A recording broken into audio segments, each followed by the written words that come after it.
네, 우리가 잠시 이 성경의 문맥을 그대로 따라가면서 본문을 살펴볼 수 있다는 것이 얼마나 큰 축복인지 우리가 알기 원합니다. 많은 사람들이 신앙생활하면서 축복을 원하지만 그들이 원하는 대로 복을 누리지 못하는 경우는 왜 그런 것인가? 많은 사람들이 성경 구절도 취사 선택을 하기 때문에 하나님이 복 주실 거야, 그런 부분은 좋아하지만 사실은 복을 주고 싶어도 자기 스스로가 얼마나 복을 까먹는 행동들을 많이 하는지 그것을 모르기 때문에 아무리 좋은 말씀을 들어도 결국은 복이 되지 않는 것입니다.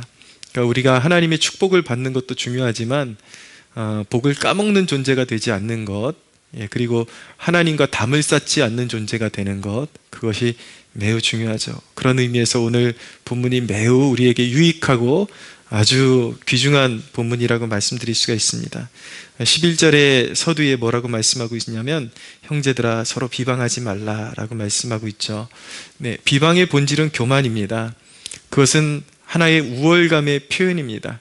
근데 꼭 굳이 사회 속에서 대단한 위치를 차지한 사람만이, 입지를 차지하고 있는 사람만이 그런 교만한 특징을 가지고 있는 것은 아닙니다. 저마다 어린아이들도요, 가만히 노는 것 옆에서 보면 어린아이들을 누가 천사라 그러던가요? 제가 가만히 지켜보니까 진짜 어린아이들만큼 고집 세고 교만하기 짝이 없는 그런 존재들이 따로 없더라고요. 물론 우리가 부족하니까 그렇지, 그리고 다 품고 가고 그러니까 그렇지, 그냥 인간론적인 입장에서 이렇게 아이들 노는 걸 살펴보면 참 교만하기 짝이 없어요. 어른들도 마찬가지입니다. 있는 자나 없는 자나 교육을 많이 받은 자나 받지 못한 자나 다 하등 차이가 없더라고요. 다 인간 본성이 그렇고 그렇게 참 이렇게 교만이 그대로 이렇게 자꾸 이렇게 묻어 나오는 경우들을 많이 보게 됩니다. 근데 비방한다라는 것은 사실은 내가 저 사람보다 무언가 탁월하다, 무언가 내가 더 잘났다라는 그런 우월감의 표현이 나오는 것이죠. 마치 무슨 문제를 이렇게 볼 때에 자기 자신에게만 해결책이 있는 것처럼 착각하는 데서 기인하는 거들먹거림이 바로 비방하는 것입니다. 제가 청년 시절에 이렇게 교회 청년부에서 임원단으로 일할 때에 사역을 참 많이 했었는데 그 중에 한 신앙 동료가 어떤 미션을 딱 맡기니까 그 친구가 했던 그 첫 마디가 지금까지도 기억에 남아요. 그게 뭐냐면 저 일 시킬 때 제발 뛰어난 사람들하고 짝지어주지 마십시오, 그러는 거예요. 왜 그런지 한 번에 탁 이제 마음에 너무 와닿더라고요. 왜냐하면 뛰어나다고 저마다 탁월하다고 말하는 애들끼리 붙여놓잖아요. 그러면 서로 막 잘났다고 의견이 일치가 되기가 너무 힘들어요. 이 방법이 더 좋다, 저 방법이 더 좋다. 사실은 어떤 방법으로 해도 결과는 그렇게 크게 차이가 없는데 이제 막 서로 주도권을 행사하기 위해서 막 서로 그렇게 판단하고 어렵게 하니까 차라리 아무것도 모르는 사람들하고 일하는 게 더 편하다. 근데 그런 취지에서 그 친구가 했던 말이 기억이 나는데 그게 그 친구의 그 한마디가 여러모로 좀 생각이 들게 만들었어요. 저도 이제 한창 그 혈기왕성할 때에 막 제 주장이 제일 막 탁월한 줄 알고 막 고집 부리고 막 그랬던 적도 있고, 그런데 저 친구가 얼마나 그게 고달팠으면 저런 소리를 할까. 그 짧은 한마디가 굉장히 그 어떤 동역하는 데 있어서, 사역의 관계에 있어서, 하나님의 일을 감당하는 데 있어서 참 우리에게 중요한 인사이트를 준 한마디였습니다. 제발 좀 뛰어난 사람하고 붙여주지 말아라. 그래서 사실은 하나님 나라에서는 뛰어난 존재보다 더 중요한 것이 무엇이냐면 서로 겸손으로 서로를 낮추고 품에 안고 가는 그런 태도가 훨씬 중요한 것입니다. 로마서에 있는 말씀 읽어드리고 싶은데, 로마서 12장 15절 이하에 있는 말씀, 우리가 어떤 태도로 신앙생활을 해야 되는가, 그리고 서로 간에 어떤 태도를 가져야 되는가, 거기에 대한 중요한 말씀입니다. 즐거워하는 자들과 함께 즐거워하고 우는 자들과 함께 울라. 네, 이 본문이 왜 중요하냐면 요즘 욥기를 읽고 있는데 욥의 세 친구들은 처음에는 위로하는 척 하다가 갑자기 막 이제 손가락질하기 시작하거든요. 다 네 죄값이다 그러면서 막 손가락질하고 하니까 욥이 막 억울해서 죽을라 그러죠. 예, 결코 그렇게 오지랖 넓게 하나님하고 그 사람하고 어떤 관계가 지금 형성되는지도 모르면서 모든 걸 다 아는 것처럼 판단하는 것이 오히려 사람을 세우는 것이 아니라 사람을 굉장히 힘들게 만들고 그 영혼을 피폐하게 만들 수 있다라는 것이죠. 그러니까 하나님이 가장 귀하게 보는 가치관은 무엇이냐면 즐거워하는 자들과 함께 즐거워하고 우는 자들과 함께 울라. 서로 마음을 같이하여 높은 데 마음을 두지 말고 도리어 낮은 데 처하며 스스로 지혜 있는 체 하지 말라. 아무에게도 악을 악으로 갚지 말고 모든 사람 앞에서 선한 일을 도모하라. 할 수 있거든 너희로서는 모든 사람과 더불어 화목하라.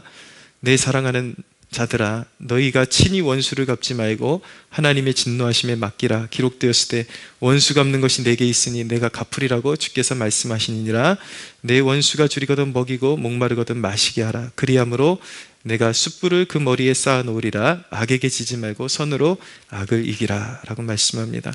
자, 우리가 얻고자 하는 것 정말 다들 그래도 좋은 것 얻기를 원하잖아요. 우리 교회 행복하기를 원하고 신앙생활도 행복하기를 원하고 일도 잘 되기를 원하고. 근데 우리가 얻고자 하는 것들은 야고보서의 또 다른 본문의 말씀처럼 살인하고 시기한다고 얻어지는 것이 아니라 한 마음으로 기도할 때 하나님께서 좋은 열매들을 주시는 것이다 라고 분명하게 말씀하고 있는 것입니다. 그래서 교회 안에서도 그렇고 사회 안에서도 그렇고 그리스도인들이 존재하는 곳마다 좋은 열매를 맺으려면 하나님께서 세우신 질서를 따라서 잘 순응하는 법을 배워야 되고 한 마음을 품고 나아가는 법도 배워야 하는 것입니다. 그래서 우리가 진리를 수호하는 문제는 좀 다르죠. 진리를 수호하는 문제는 불가피하게 우리가 굽히지 말고 또 싸워야 할 때도 있지만 그런 문제가 아닌 한 대부분의 모든 문제는 서로 받아주고 서로 양해하고 관용하는 데 힘써야 하는 것입니다. 할렐루야.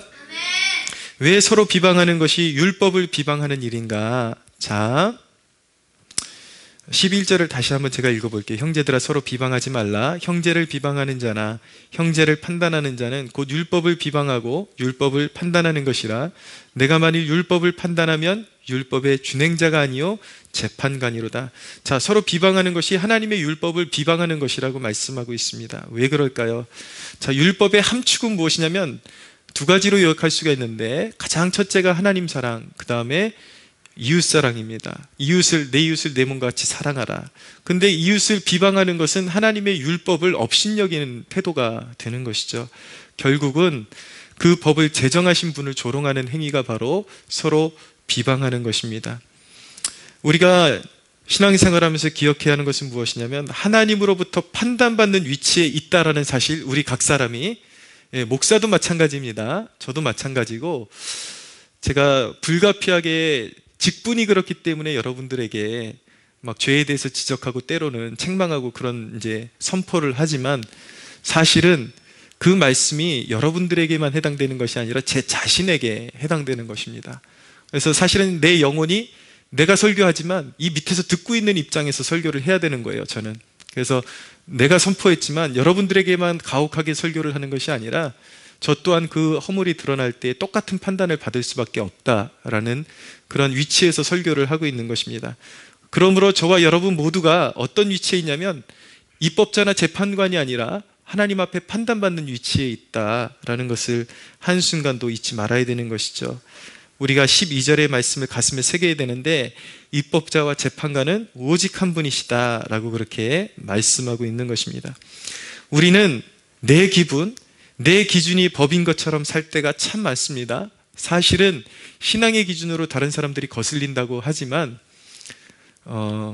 대부분의 경우는 내 기준 때문에 사람들을 이해하지 못하는 경우가 참 많습니다. 곁들여서 말씀드리고 싶은 건 무엇이든지 내 기준으로 이렇게 어떤 공동체를 파괴하고 이웃 간의 관계를 서먹하게 만들고 힘들게 만드는 그런 일들은 이제 지양해야 합니다. 우리가 성숙한 그리스도인이 되기 위해서. 제가 대학생들, 청년들을 좀 오랫동안 지도해 왔었는데, 청년들의 특징을 한 가지를 이야기하자면, 아직도 이렇게 자라나는 그런 시기예요. 의식적으로, 인식적으로. 그래서 덩치는 다 크고 키도 저보다 큰데, 청년들의 특징이 뭐냐면 자기의 그 감정을 컨트롤을 제대로 못한다라는 것입니다. 그래서 그거는 누구와의 관계 속에서 일어났던 문제도 아니고 그냥 자기 기분이 꿀꿀하고 누군가 다른 제3자와의 문제를 가지고 들어와 가지고 공동체 안에 들어와 가지고 얼굴 표정에 다 그대로 드러나게 해가지고 나 기분 나빠, 나 기분 나빠, 만인이 다 알게끔 그렇게 표현할 때가 있어요. 그러면 어떻게 되냐면 그 사람하고 관계가 좋지 않은 것도 아니고 그 사람에 대해서 좋은 마음을 가지고 있었던 주변 사람들이 어떤 마음을 품게 되냐면 영문도 모르고 그 사람 눈치를 보게 돼요. 내가 뭐 잘못한 거 아닌가? 저 사람이 나한테 좀 뭔가 좀 나쁜 감정이 있나? 내가 뭐 저 사람한테 실수했나? 그러면서 계속 서먹서먹한 관계를 만들어 나가면서 결국은 이제 삐그덕삐그덕거리게 되고 관계가 깨어지고 와해되고 공동체가 힘을 잃어버리고 이런 일들이 이제 벌어지게 되거든요. 그러니까 청년 시기에 가장 그런 부분들이 잘 좀 미흡한 것 같아요. 그래서 우리 청년들이 이제 조금씩 성숙해지면서 하나님의 말씀을 받으면서 그런 부분들에 있어서도 사실은 그것이 내가 기준이 되어 있기 때문에 남을 고려하지 않고 항상 내 기준으로 그냥 나만 그냥 내 기준으로 판단하고 내 기준으로 내가 하고 싶은 것들을 이제 하게 되니까 이제 그런 모습이 문득문득 드러나게 되는 것입니다. 근데 이제 성인이 되어서도 자기의 사사로운 감정 하나 컨트롤을 못하고 그 막 안 좋은 기분이나 이런 것들을 나 지금 기분 안 좋으니까 내 표정 좀 봐봐. 그런 것처럼 계속 내세우는 것처럼 그렇게 자기 감정 하나 컨트롤을 못한다면 그 사람은 하나님의 귀한 일에 쓰임받기에는 적합하지 않은 그러한 이제 성품을 가지고 있는 것이죠. 그래서 그런 부분들이 자꾸 연단받고 말씀으로 단련받고 안정적인 그러한 이제 내면을 소유하고 그런 안정적인 내면으로 왜 살다 보면 기분 나쁜 일이 없겠습니까? 다 있죠. 네, 금방 막 누구나 다 그냥 조금 뭐 기분 상하고 때때로 가족끼리 싸울 때도 있고 기분 나쁜 일이 있을 때도 있고 어디 가게 마트 같은 데 가도 순간 막 불친절한 사람들 이렇게 스치고 오면은 막 기분 되게 불쾌하고 그런 게 막 예배 때 여운으로 남아있고 그런 일들 비일비재하잖아요. 근데 우리는 우리 내면이 이제 정말 하나님의 마음으로 체험을 받아서 성숙해지고 그런 이제 안 좋은 일들은 내가 내면으로 소화하고 자꾸 좋은 긍정적인 그런 에너지가 내 주변으로 이제 퍼져나갈 수 있도록 그렇게 우리가 할 수 있어야 우리 안에 그런 어떤 신앙의 풍성함, 그런 영적인 은혜의 풍성함이 더해질 수 있게 되는 것입니다.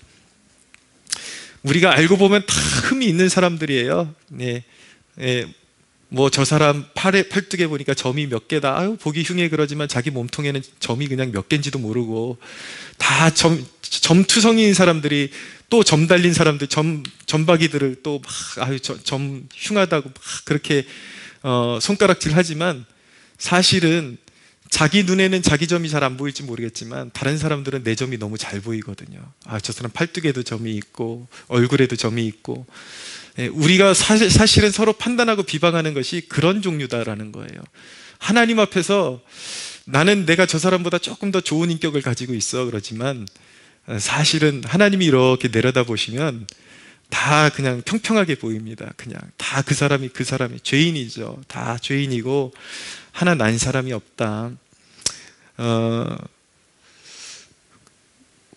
우리는 늘 기억해야 되는 것이 무엇이냐면 예수님이 우리를 법의 잣대로 대하셨다면 우리는 남아날 사람이 없었을 것입니다. 그러나 우리가 구원의 은혜를 그 감격을 누릴 수 있는 이유는 무엇입니까? 주님께서 우리를 법으로 대하지 아니하시고 은혜로 대해 주셨기 때문에 우리에게 평강이 있고 하늘의 은혜가 있는 것이죠. 남을 자꾸 비판하고 비난하는 것은요, 하나님께 이렇게 고백하는 것과 같습니다. 나는 법으로 살래요. 나는 저 사람보다 월등한 인격을 가지고 있으니까 나는 법으로 대해 주세요. 나는 당신의 법을 지킬 수 있는 그런 힘이 있습니다. 그렇게 고백하는 것과 같기 때문에 그 사람은 하나님께서 이제 또 법으로 다스려 주시는 거예요. 물론 믿는 사람이라면 은혜 아래 있지만 그 사람을 일정 기간 동안에 그래? 네가 법을 지킬 수 있는지 한번 경험해봐. 그러고 하나님이 법의 잣대로 대해 주시죠. 그럴 때가 있어요. 그러면 자기가 얼마나 연약한 존재인지 맑게 드러나고 하나님이 우리를 은혜로 관용해 주시지 않을 때 우리의 죄가 드러나는 순간순간마다 우리는 징계받을 수밖에 없는 존재라는 것이 드러나고 마는 것입니다. 오늘 이 마지막 구절에 있는 말씀 우리가 가슴판에 새기기를 원하는데, 우리가 누군가를 비방하기 좋아할 때에 이게 성령의 감동으로 이루어진 말씀이 우리에게 오늘 주시는 말씀입니다. 너는 누구이기에 이웃을 판단하느냐? 너는 누구이기에 이웃을 판단하느냐라고 말씀하시죠. 여러분, 아마 재판을 받아야 할 사람이 자기 주제를 모르고 재판석 위에 올라온다면 그런 일이 있을 수도 없거니와, 만약에 그런 일이 벌어진다면 재판관으로부터 큰 호통을 받고 오히려 결박당하고 더 큰 죄값을 치러야 할 것입니다. 우리가 누구입니까? 우리는 재판관이 아니라 하나님 앞에 우리의 행위를 판단받아야 하는, 그래서 온전히 주님의 보혈의 은혜가 없이는 우리는 그 심판의 보좌를 통과할 수 없는 그러한 연약한 사람들이고, 매 순간마다 주님의 용서와 그 보혈의 은혜가 없이는 살 수 없는 그런 존재다라는 것을 기억하는 이 저녁이 되기를 바랍니다.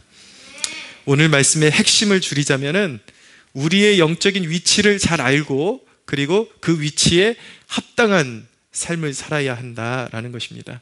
소위 우리가 그런 말 하잖아요. 주제를 알라.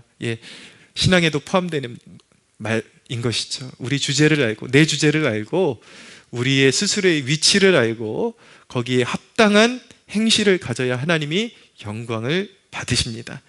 장로교의 헌장이라고 말하는 웨스트민스터 신앙고백에는 이런 고백이 있습니다. 들어보십시오. 그러나 성도들은 사탄과 이 세상의 시험을 받으며 그들 안에 남아있는 죄의 부패한 요소가 깊이 퍼지고 그들을 보존해주는 은혜의 방편들을 무시함으로 해서 중환죄에 빠질 수 있으며, 그리고 얼마 동안 그 죄 가운데 거하기도 한다.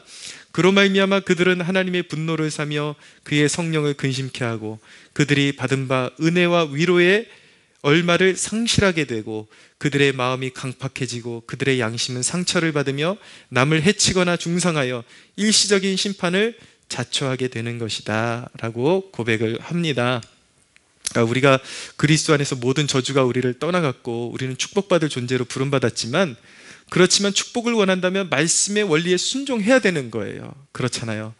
근데 말씀의 원리에 자꾸 위배되는 거역을 하는 그런 습관을 가지고 있다면 하나님의 영적인 축복은 우리에게 약속으로 주어져 있지만, 하나님이 축복을 주신다 그랬으면 그 축복의 방식을 따라야지 그것이 내 것이 되는 것이죠. 하나님이 주시겠다 그랬으니까 약속으로는 이미 약속의 형태로는 내 것이 된 거예요. 그러나 그것을 취하려면 하나님의 약속을 믿는다라는 거룩한 행실이 수반되어야 그 믿음이 진짜가 되는 것이고 하나님께서 믿고 우리에게 하늘의 복을 내려주실 수가 있는 것이죠. 그렇기 때문에 여러분, 우리의 성품도 잘 관리하고 우리의 행실, 언어 이런 것들 잘 관리하는 것이 우리가 하늘의 축복을 받기에 합당한 사람으로 준비되어지는데 아주 중요한 요소라는 것을 꼭 기억하시기를 바랍니다.